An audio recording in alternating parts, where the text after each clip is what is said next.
Hello বন্ধুরা, সবাইকে আমার ইউটিউব চ্যানেলে মোস্ট ওয়েলকাম। আমি সৌম্য।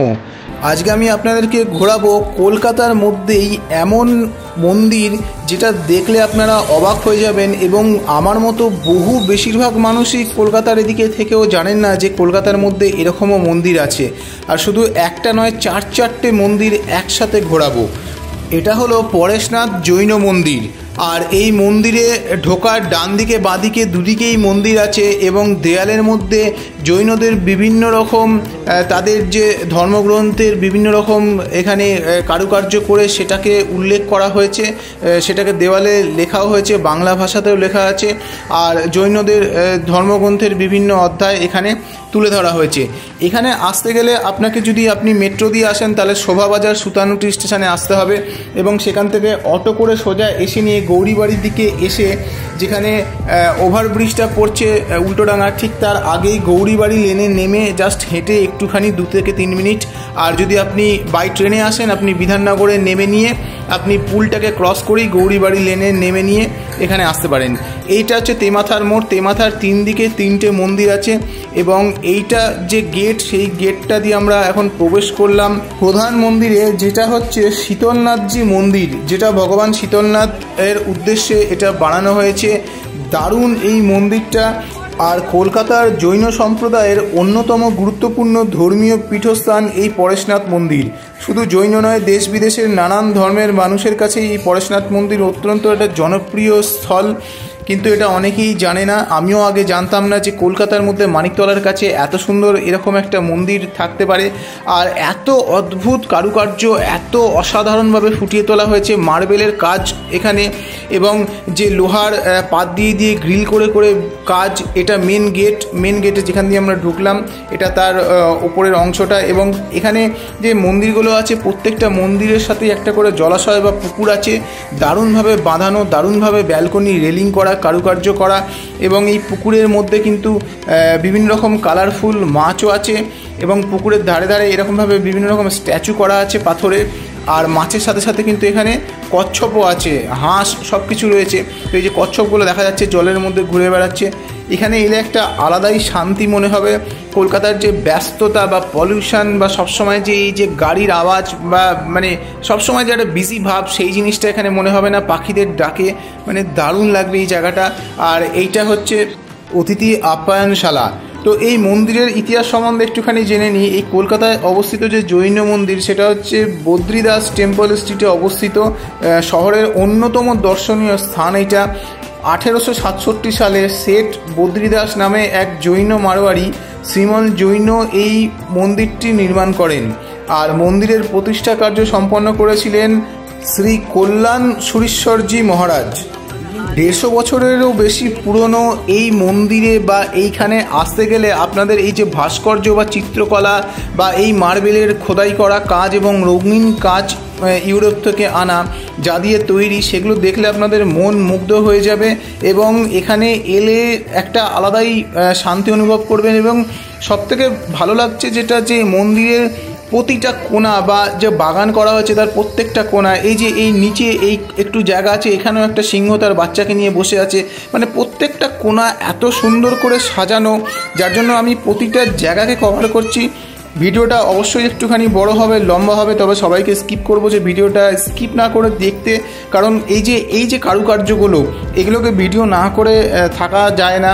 এত সুন্দর কারুকার্য, ভাস্কর্য তুলে ধরা হয়েছে, এবং প্রাসাদের মতো এত দারুণ করে সাজানো, বাগানটাকে এত সুন্দর করে সাজানো, যার জন্যই সবাইকে রিকোয়েস্ট করবো যে স্কিপ না করে পুরো ভিডিওটা দেখতে, খুবই ভালো লাগবে। এই সম্পূর্ণ মন্দির চত্বরে মোট 4টি মন্দির আছে, 4টি ভাগে বিভক্ত। তার মধ্যে এখন যেটা আমরা এসেছি সেটা হচ্ছে শীতলনাথ মন্দিরের মূলনায়ক হলেন ভগবান শীতলনাথ, যেটা আমরা এখন এসেছি। আর ডান দিকে আছে, যেটা একটু পরে যাব, যে চন্দ্রপ্রভু মন্দিরের মূলনায়ক ভগবান চন্দ্রপ্রভুর স্বামী। আর মহাবীর এবং দাদাবাড়ি মন্দিরের মূলনায়ক হলেন যথাক্রমে ভগবান মহাবীর স্বামী এবং জৈন আচার্য জিন দত্ত কুশল সুরীর পদচিহ্ন যেখানে চিহ্ন আছে, সেগুলোতে এরপরে যাব। তো সবাইকে বলছি স্কিপ না করে দেখতে, খুবই ভালো লাগবে। তো প্রথম মন্দিরে আমরা এখন এসেছি। আর এই মন্দিরের চারিদিকে কিন্তু এত সুন্দরভাবে বাগানে ভর্তি, আর খুব সুন্দরভাবে রক্ষণাবেক্ষণ করেছে। গাছ লাগিয়ে সেগুলোকে মেনটেন করা বা সেগুলোকে পরিষ্কার পরিচ্ছন্ন রাখা, সেগুলোকে রং করা, তো দারুণভাবে মানে সাজিয়ে গুছিয়ে খুব সুন্দর করে রেখেছে। এখানে আসতে পারলে মন ভরে যাবে এবং ফটো তোলার জন্য তো বেস্ট জায়গা। মানে বাচ্চা থেকে বুড়ো প্রত্যেকটা মানুষের এখানে আসলে খুবই ভালো লাগবে। এই মন্দিরটা সপ্তাহের মধ্যে 7 দিনই খোলা থাকে। প্রতিদিন সকাল 6:30টার সময় খোলে এবং 12টা পর্যন্ত সকালের দিকে খোলা থাকে, এবং বিকেলবেলা 3:30 থেকে মোটামুটি 7টা-8টা পর্যন্ত খোলা থাকে। তো প্রত্যেক দিনই আসতে পারেন, কোনো এন্ট্রি ফিজ নেই, সম্পূর্ণ ফ্রি। এবং চারিদিকে এরকম ফোয়ারা আছে, সেই বহু প্রাচীন যুগের আগেকার যুগের ফোয়ারা, এবং মার্বেলের কাজ করে এত সুন্দর কাটিং করে সাজানো। ফোয়ারাগুলো যদিও এখন চলছে না, জানি না এখন চলে কি চলে না, কিন্তু চললে দারুণ লাগবে। তার মধ্যে পদ্মের ফুল ফুটে আছে, খুবই সুন্দর লাগছে। এবং এই যে প্রত্যেকটা কোণা, আমি যে বলছি যে ফুলের যে টবগুলো, এগুলো কিন্তু নতুন না, এগুলো সেই আদি যুগের সেই সময়কার, মানে যখন মন্দির স্থাপন হয়েছিল সেই 150 বছর পুরনো। বা এই যে মাথায় করে করে এই যে একটা কারুকার্য করে মহিলারা ফুলের নিয়ে আছে, সেই রকমভাবে ঘেরা, তো জাস্ট মানে দারুণ। আর এই যে এই মূর্তিটা হচ্ছে, এটাই হলো রায় বদ্রীদাস বাহাদুর মুকিম, যিনি প্রভাবশালী জৈন ব্যক্তি ছিলেন এবং যিনি এই মন্দিরটিকে স্থাপন করেছিলেন। তার এখানে একটা মার্বেলের মূর্তি রাখা আছে, যে তিনি ভক্তের মতো ঠাকুরের দিকে আরাধনা করছেন, এবং তারই ঠিক সামনে এই মন্দিরটা। জৈনদের 10তম তীর্থঙ্কর শ্রী শীতলনাথজিকে উৎসর্গ করে এই মন্দিরটি তৈরি করা হয়েছে। এই মন্দিরের গর্ভগৃহে শীতলনাথজির যে মূর্তি আছে, তার কপালের মধ্যে হিরে বসানো আছে, হিরে খচিত কপাল দর্শনার্থীদের জন্য একটি আলাদাই আকর্ষণ। আর মন্দিরের দুপাশে এরকম হাতির পিঠে চেপে মহারাজা এবং সামন্তের পাথরের মূর্তি রয়েছে, এবং ওপরের যে কারুকার্যটা সেটা সম্পূর্ণ কাঁচ দিয়ে, দেখে বোঝাই যাচ্ছে যে মানে কতটা সুন্দর করে সাজানো। এবং আমি আগেও যেটা বললাম যে মন্দিরের প্রত্যেকটা কোণা দারুণভাবে সাজানো। এটা হচ্ছে বাগান, বাগানের পাশে এত সুন্দর করে বসার জায়গা করা আছে, গোলাপ বাগান। আর এই যে পিলারগুলো আমি একটু দেখানোর চেষ্টা করব, যে প্রত্যেকটা পিলারে কিন্তু আলাদাভাবে এখানে কারুকার্য করা এবং বিভিন্ন রকম স্টোন বসানো, এবং পিলারের ওপাশে যে দেখা যাচ্ছে যে জায়গাটা, সেখানেও কিন্তু বিভিন্ন রকম কারুকার্য করে আর্ট করে খুব সুন্দর করে সাজানো হয়েছে। তো প্রত্যেকটা জায়গা, প্রত্যেকটা কোণা মানে নিখুঁতভাবে সাজানো। আমি এর আগে ভারতবর্ষের বহু জায়গায় বহু মন্দিরে গেছি, কিন্তু এত নিখুঁত করে প্রতিটা কোণা সাজানো আমি খুব কমই দেখেছি, বা আমার মনে পড়ছে না যে এরকম কোনো মন্দির দেখেছি। আর রাজস্থান টাইপের ডিজাইন করা, রাজস্থানের মন্দিরগুলো যেরকম টাইপের হয় সেরকম টাইপের কাজ করা। ভেতরটা সম্পূর্ণ শীষমহল, যেটা গর্ভগৃহ। আর এখানে যেটা বললাম যে প্রত্যেকটা পিলার কিন্তু দারুণভাবে সাজানো। এখানে দেখলেই বোঝা যাচ্ছে যে প্রত্যেকটা পিলারে আলাদা ডিজাইন, আলাদা কারুকার্য, আলাদাভাবে স্টোন বসানো। এই মন্দিরের আরেকটা বিশেষ আকর্ষণীয় বৈশিষ্ট্য হলো যে গর্ভগৃহের ভেতরে একটি প্রদীপ রয়েছে, যা ঘি দিয়ে জ্বলে, যা 1867 সালে যখন মন্দির স্থাপিত হয় তখন মন্দিরের দীক্ষার পর থেকে অবিচ্ছিন্নভাবে আজও জ্বলে চলেছে। সেটা কিন্তু আজও নেবেনি, 150 বছরের ওপর সময় হয়ে গেল, সেই ঘিয়ের প্রদীপ আজও একভাবে জ্বলে চলেছে। এটা একটা বিস্ময়কর ব্যাপার। তো সবাইকে বলবো, মন্দিরে এলে গর্ভগৃহে প্রবেশ করার পরে সেই প্রদীপটাকে অবশ্যই একবার দেখতে, যেটা 1867 সাল থেকে আজও একইভাবে জ্বলে চলেছে। এখানে আসার পরে আপনার একবারের জন্য মনে হবে না যে আপনি কলকাতাতেই আছেন বা কলকাতার মধ্যেই কোনো মন্দির এসেছেন। আপনার মনে হবে বাইরে কোথাও বেড়াতে গেছেন, ঘুরতে গেছেন, এবং সেইখানে আপনি মন্দির দর্শন করছেন। কারণ এত সুন্দর অপরূপ এর ভাস্কর্য কলা, এত সুন্দরভাবে সাজানো, এবং এত দারুণভাবে এই যে বাগানটাকেও সম্পূর্ণ মার্বেলের কাজ দিয়ে ফুটিয়ে তোলা হয়েছে। মাঝখানে মাঝখানে গ্যাপ রাখা হয়েছে এবং চারিদিক থেকে কারুকার্য করা হয়েছে। তার মধ্যে বিভিন্ন রকম গাছ বা গোলাপ ফুলের গাছ এখানে লাগানো হয়েছে। তো প্রত্যেকটা কোণা, প্রত্যেকটা জায়গা অদ্ভুতভাবে সাজানো, এবং একটা রাজকীয় একটা ব্যাপার এই মন্দিরের মধ্যে চারিদিকে ঘুরলেই একটা ফুটে উঠবে। এই যে বসার জায়গা বা প্রত্যেকটা জায়গাকে এত দারুণভাবে সাজানো, এই যে কারুকার্য করা, মানে এগুলো আমি রাজস্থান যখন বেড়াতে গেছিলাম সেই রাজস্থানেই আমি দেখেছিলাম। তারপরে কিন্তু এইরকম কারুকার্য করা আমি আর চট করে কোথাও দেখতে পাইনি। আর সবাইকে বলে রাখি যে রাজস্থানের ভিডিও দেখতে হলে আপনারা আমার চ্যানেলে গিয়ে নিয়ে ভিডিওসে গিয়ে রাজস্থান ডায়েরিজে গিয়ে সেখানে দেখতে পারেন এবং সারা ভারতবর্ষের বহু জায়গাকার কাশ্মীর থেকে কন্যাকুমারী বহু ভিডিও আমি আপলোড করেছি মেনলি ঘোরার উপরেই আমার চ্যানেলটা। তো যারা ঘুরতে ভালোবাসেন অবশ্যই বলবো সাবস্ক্রাইব করে রাখুন, খুব ভালো লাগবে, হেল্প হবে যে কোনো জায়গায় ঘুরতে গেলে। আর এখানে একটা দোকানও রয়েছে, সেই দোকানের মধ্যে বিভিন্ন রকম ঘর সাজানোর জিনিস রয়েছে এবং এই দোকানে মাছের খাবার কিনতে পাওয়া যায়। যে পুকুরগুলি আছে বা জলাশয়গুলি আছে সেখানে প্রচুর মাছ আছে এবং এখান থেকে খাবার কিনে নিয়ে গিয়ে আপনারা মাছকে খাওয়াতে পারেন। বলা হয় যে এখানে মাছকে খাওয়ালে সেটা খুব পুণ্য অর্জন করা হয়। তো মন্দিরের আমরা এখন ডান দিকের পোর্শনে চলে এসেছি এবং ডান দিকের পোর্শন থেকেও মন্দিরটা খুবই সুন্দর লাগছে। বাঁ দিকে যেটা ছিল যে বাগান ছিল, যার জন্য ওই সাইডটা ঢুকতে পারিনি বা দেখতে পারিনি। তো ডান দিকের সাইডে এসে নিয়ে ডান দিকের অংশটা এবার দেখব। আর এই সামনেখানে একটা অদ্ভুত কারুকার্য করা এই জায়গাটা আছে, এটা বোধহয় কোনো কিছু খেলা বা কী ব্যাপারটা সেটা আমি ঠিক বুঝতে পারছি না। এবং তার পাশে আরেকটা ছোট্ট মন্দির আছে, শুনেছি এই মন্দিরটা রাতের আলোতেও খুব সুন্দর লাগে। তো বাকি যে আরও 3টে মন্দির আছে সেই 3টে মন্দির ঘুরে এসে কিন্তু আমি আবার সন্ধ্যের পরে এই মন্দিরটায় এসে নিয়ে ভিডিও করব। তো ভিডিওটাকে স্কিপ করবেন না, শেষ পর্যন্ত দেখুন, সবাইকে রিকোয়েস্ট করছি, খুবই ভালো লাগবে। রাতের আলোতে হয়তো এর থেকেও আরও বেশি সুন্দর লাগবে। এবং এর ডান দিকে বা পিছন দিকে যেটা দেখা যাচ্ছে চন্দ্রপ্রভুরাজজির মন্দির, সেখানেও আমি যাব। আর এই মন্দিরের এটা ডান দিকের অংশটা শুধু কারুকার্যগুলো দেখুন, এত অদ্ভুতভাবে মার্বেলের কাজ করে স্টোন বসিয়ে খোদাই করে তার সাথে লোহার গ্রিল করে সেটাকে রং করে কাজ করে, মানে জাস্ট অসাধারণ। আমি জানি না ভিডিওতে কতটা ভালো লাগছে বা কতটা ভালো দেখা যাচ্ছে, তবে এলে কিন্তু আমি গ্যারেন্টি দিয়ে বলতে পারি ভিডিওর থেকে অনেক বেশি ভালো লাগবে। তো যে কোনো এক বিকেলে চলে এসে এই মন্দির ঘুরে যান। এই যে কারুকার্য, এই যে ভাস্কর্য ফুটিয়ে তোলা হয়েছে, মানে জাস্ট মানে এক কথায় অসাধারণ, মানে ইনক্রেডিবল ইন্ডিয়া এই জন্যই বলে। এই মন্দির চত্বরের ভেতরে ড্রোন অ্যালাও না হলে ড্রোনে করে যদি এর উপর থেকে স্কাই ভিউ নেওয়া যেত, আমার মনে হয় আরও অদ্ভুত লাগতো, আরও সুন্দর লাগতো। কারণ যেভাবে প্রতিটা জায়গা, প্রতিটা কোণা যেভাবে সাজানো, এর স্কাই ভিউটা মানে অসাধারণ লাগতো, কিন্তু সেটা সম্ভব নয়। তো আমরা এখন মেন মন্দিরের দিকে যাচ্ছি এবং মেন মন্দিরে দেখা যাক যে সেখানে ক্যামেরা বা ভিডিও সেখানে অ্যালাও কিনা। আর জাস্ট দারুণ মন্দিরটা। তবে যেটা বললো যে এখানে ক্যামেরা ভিডিও করা যাবে না, তো ম্যাক্সিমাম এই পর্যন্তই, ভেতরে আপনাদের দেখাতে পারবো না। ভেতরটা সম্পূর্ণ শীষমহল, অদ্ভুত অসাধারণ ভেতরটা। এলে আপনারা দেখলে মানে মন মুগ্ধ, চোখ জুড়িয়ে যাবে ভেতরটা দেখতে গেলে। আমরা এখন বাইরে বেরিয়ে এসেছি এবং বাইরে বেরিয়ে এসে ঠিক ডান দিকেই শ্রীচন্দ্র প্রভুজি দেবের মন্দির অবস্থিত। আর এটা 1895 সালে গণেশলাল কপুরচাঁদ জহর দ্বারা নির্মিত হয়েছিল এই মন্দিরটা। এই মন্দিরটা হলো চন্দ্রপ্রভুজি মন্দির, আর এখানকার মূল নায়ক হলেন চন্দ্রপ্রভুর স্বামী ভগবান। দারুণ লাগবে এলে। ভেতরে পুরো গাছে গাছে ভর্তি, মনে হচ্ছে কোনো বাগান বাড়িতে এসেছি, বা মানে এত অদ্ভুতভাবে সাজানো, ভেতরটা সম্পূর্ণ গাছে ভর্তি এবং মন্দিরটাও খুব সুন্দর, জাস্ট দারুণ লাগছে দেখতে। অদ্ভুত একটা শান্তি, কোনো রকম এখানে আওয়াজ বা গাড়ি ঘোড়ার আওয়াজ, কোলাহল কোনো কিছু নেই, খুবই সুন্দর।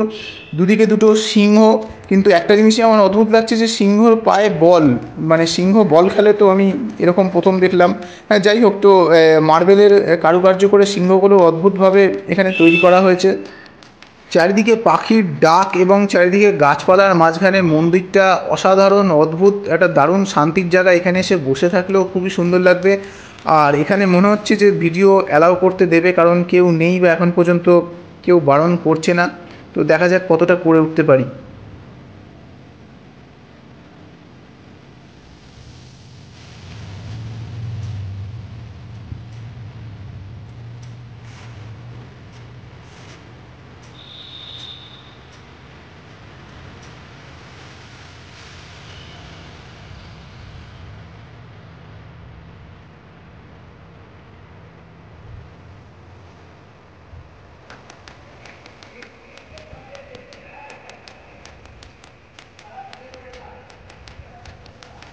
এটা হচ্ছে মন্দিরের প্রবেশদ্বার, যেখান দিয়ে আমরা ভেতরে ঢুকলাম এবং চারিদিকে গাছে ভর্তি এবং এখানে ভিডিও অ্যালাউ। এখানেও কোনো ভগবান, হয়তো এটা হনুমানজির মতো অনেকটা লাগছে।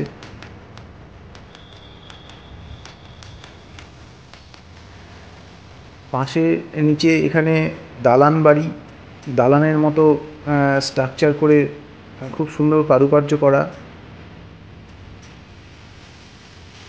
নিচে মার্বেলের কাজ করে দারুণভাবে মেঝেটাকে করা এবং পিলারগুলোতে সুন্দরভাবে কাজ করা রয়েছে। এবং এটার ঠিক বাঁ দিকে যে মন্দিরটায় আমরা গেছিলাম, শীতলনাথ মন্দির, মেন মন্দির, সেটা এখান থেকেও দেখা যায়। আর এটা যাওয়ার রাস্তা যেখান দিয়ে আমরা গেছিলাম।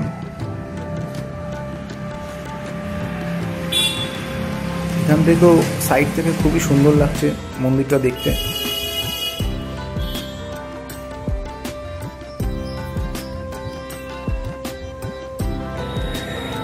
এরপরে আমরা ঠিক ওই দুটো মন্দিরের মাঝখানে, মানে যে রাস্তাটা দিয়ে ফার্স্ট এসেছিলাম সেটা দিয়ে সোজা চলে এলে আরেকটা মন্দির, এবং অসাধারণ কারুকার্য, অসাধারণ রঙে রঙিন করা, মানে অদ্ভুত।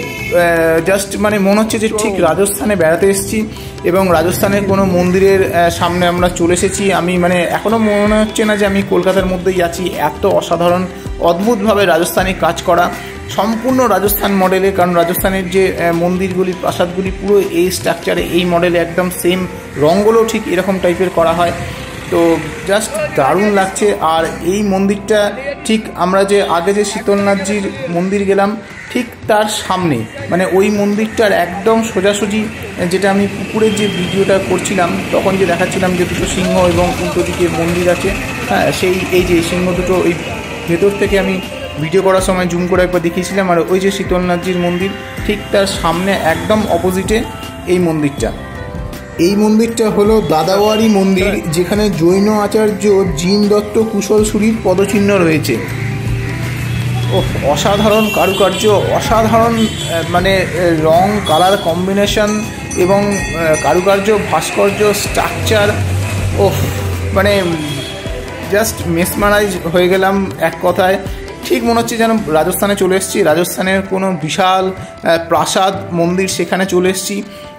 এটা আপনারাও এলে আপনারা বুঝতে পারবেন, যারা আসেননি, যারা প্রথমবার আসবেন, যে এটা মনে হবে না যে কোনো অংশে কলকাতার মধ্যে রয়েছেন, মনে হবে যে কোথাও বেড়াতে গেছেন, রাজস্থানে বেড়াতে গেছেন, এবং বা কোনো মানে কোনো প্যালেসে বেড়াতে গেছেন, ব্যাঙ্গালোর, কর্ণাটক ওইসব সাইডের, যেখানে মানে ঠিক মানে পুরো সেরকমই মনে হচ্ছে, ফিলিংসটা জাস্ট সেরকমই লাগছে।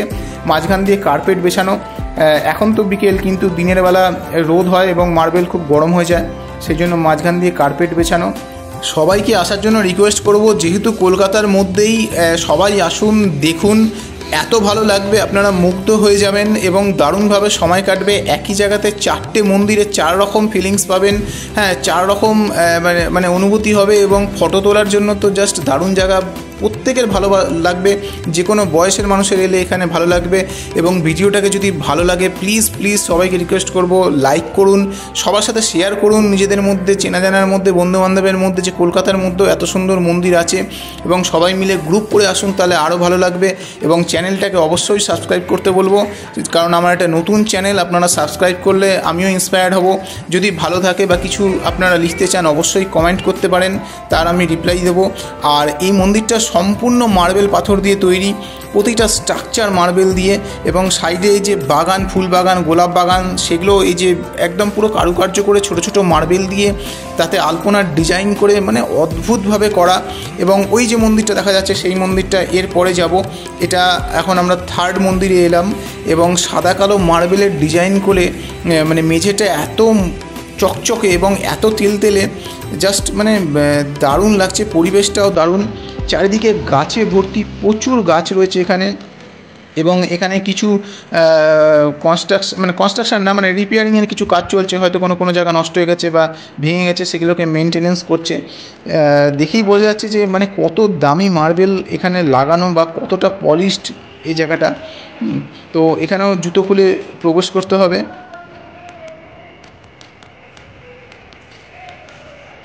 আর এই চারিদিকে এরকম গাছে ভর্তি, এখান দিয়ে বোধহয় ওই মন্দিরের দিকে যাওয়া যাবে, সেটা একটু পরেই বোঝা যাবে। তো এই মন্দিরটা আগে দেখে নিই। আর প্রতিটা মন্দিরেই কিন্তু এখানে জলাশয় বা পুকুর রয়েছে, যেটা চারিদিক থেকে এরকম সুন্দর করে সাজানো, সুন্দর করে বাঁধানো। আর প্রত্যেকটা জলাশয়ের মধ্যে প্রচুর মাছ রয়েছে, বিভিন্ন রকম কালারফুল মাছ, বক, হাঁস, কচ্ছপ এগুলো সব ঘুরে বেড়াচ্ছে। এবং ওই উল্টো দিকে এই যেটা সামনের দিকে দেখা যাচ্ছে, এটা হয়তো অতিথিশালা, আমি জানি না এটা কি, হয়তো এখানে যারা আসে বেড়াতে তাদের হয়তো থাকার জায়গা বা বন্দোবস্ত, বা জৈনদের এটা হয়তো থাকার জায়গা হতে পারে। আর এরকম সম্পূর্ণ পিতলের এরকম স্ট্রাকচার করে করা আছে। সামনে একটা বিশাল বড় পায়রা, কারণ পায়রা হচ্ছে শান্তির প্রতীক। জৈনরা, বৌদ্ধরা আমরা জানি যে তারা খুবই শান্তিপ্রিয় হয়, তো সেটার একটা প্রতীক। জলের মধ্যে প্রচুর মাছ ঘুরে বেড়াচ্ছে। আমি একটুখানি জুম করে দেখানোর চেষ্টা করব যে হ্যাঁ, এই মাছগুলো দেখা যাচ্ছে। জুম করতে গেলে প্রচুর মাছ, এবং ওই দোকান থেকে কিনে এনে এখানে মাছকে খাওয়ালে সেটা নাকি খুবই পুণ্য হয়। তো বহু মানুষ এসে এখানে মাছকে খাওয়ায়, মাছের খাবার এখানে কিনতে পাওয়া যায়। আর দেখা যাক এই মন্দিরে কতটা ভিডিও করতে পারি।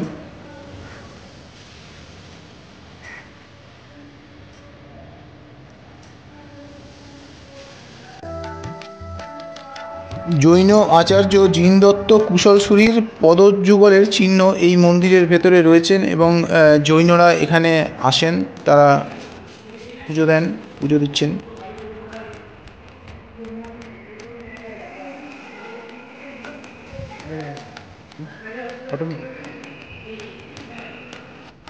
ওখানেও আর ভিডিও ক্যামেরা করা গেল না, বারণ করলো। তো এই যে জলের মধ্যে প্রচুর মাছ, আপনারা জুম করেছি, দেখতে পাচ্ছেন যে প্রচুর এখানে মাছ, এবং মাছকে এইভাবে খাবার দিতে গেলে সব মাছ একসাথে হয়ে নিয়ে তারা খাবার খায়। এবং লাস্টলি শেষ মন্দিরে আমরা এখন চলে এসেছি, যেই মন্দিরটার নাম হলো মহাবীর স্বামী মন্দির। যেই মন্দিরের মূল নায়ক হলেন মহাবীর স্বামী, যিনি ছিলেন শেষ জৈন তীর্থঙ্কর। তার উদ্দেশ্যেই এই মন্দিরটা বানানো। ওই আগের মন্দির থেকে এই মন্দিরে আসার যে ভেতরের রাস্তাটা, সেটা এখন বন্ধ আছে, গেটটা বন্ধ আছে, যার জন্য আমাদেরকে বাইরে বেরিয়ে নিয়ে মেন রাস্তা দিয়ে ঘুরে আসতে হলো। পাশেই, তাতে কোনো সমস্যা হয়নি। এবং ঢোকাতে এরকম সাইড দিয়ে সুন্দরভাবে গাছ দিয়ে সাজানো, এবং ওপরে দেখা যাচ্ছে মন্দিরের স্ট্রাকচার। পরিবেশটা খুবই ভালো, মানে এখানে এলে মনে হবে না যে কলকাতার মধ্যে, কারণ কোনো রকম আওয়াজ, কোনো রকম পলিউশন, কোনো রকম মানে এখানে ব্যস্ততার সেই ব্যাপারটা নেই। আর এখানেও মানে প্রত্যেকটা জায়গাতেই যা দেখছি যে সিংহ পায়ে বল নিয়ে বল খেলছে, এখানেও তার ব্যতিক্রম হলো না। তো এখানেও দুটো সিংহর মূর্তি দেওয়া আছে, এবং চারিদিকে এরকম সুন্দর করে সাজানো, এবং মেঝেটা দারুণভাবে সাজানো। তো দেখা যাক যে এইখানে ভিডিও ক্যামেরা করতে পারি কি না, সেটা অ্যালাউ করে কি করে না।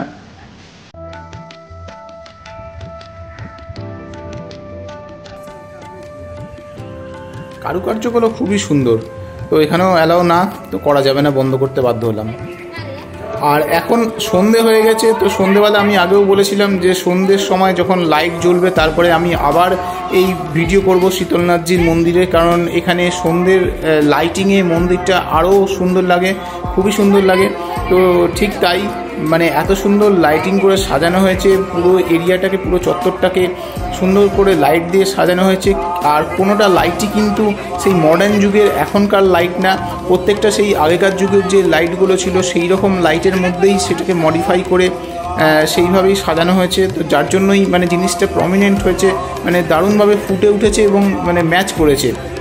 তো দারুণ লাগছে, জাস্ট সন্ধে হতে চলেছে এবং লাইটের মধ্যে আরও সুন্দর লাগছে, সন্ধেবেলা আরও দারুণ লাগছে জায়গাটাকে দেখতে। তো বিকেলবেলা আসাটাই বেস্ট, কারণ রোদ গরমের যে তাপপ্রবাহ সেটাও থাকবে না, এবং সন্ধেবেলা এই লাইটিংয়ের মধ্যে থাকলে দেখলে আরও সুন্দর লাগবে। ওফ, কি মানে অদ্ভুত লাগছে। এই মন্দির পরেশনাথ জৈন মন্দির নামেও পরিচিত এবং কলকাতা জৈন মন্দির নামেও পরিচিত। আপনারা গুগলে সার্চ করলেও পেয়ে যাবেন কলকাতা জৈন মন্দির বা পরেশনাথ জৈন মন্দির। আর কেমন লাগলো ভিডিওটা সবাইকে রিকোয়েস্ট করবো একটু কমেন্ট করে জানাতে।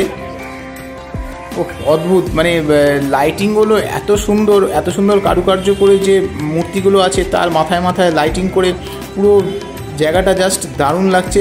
এবং এখন আমরা বাইরের দিকে বেরিয়ে গেছি, যেখান দিয়ে প্রথম ঢুকেছিলাম, যেখান দিয়ে ভিডিও শুরু করেছিলাম, সেখান দিয়েই বেরোচ্ছি। মন্দির দেখা কমপ্লিট, 4টে মন্দিরই দেখলাম, অদ্ভুত লাগলো, অদ্ভুত ফিলিংস হলো। এবং এখানে এই লাইট দিয়ে নিয়ে এই যে মানে কারুকার্যগুলো ফুটিয়ে তোলা হয়েছে তাদের যে জৈনদের, তো সেটাও খুব সুন্দর লাগছে। তো সবাইকে রিকোয়েস্ট করবো ভালো লাগলে লাইক করতে এবং সাবস্ক্রাইব করতে।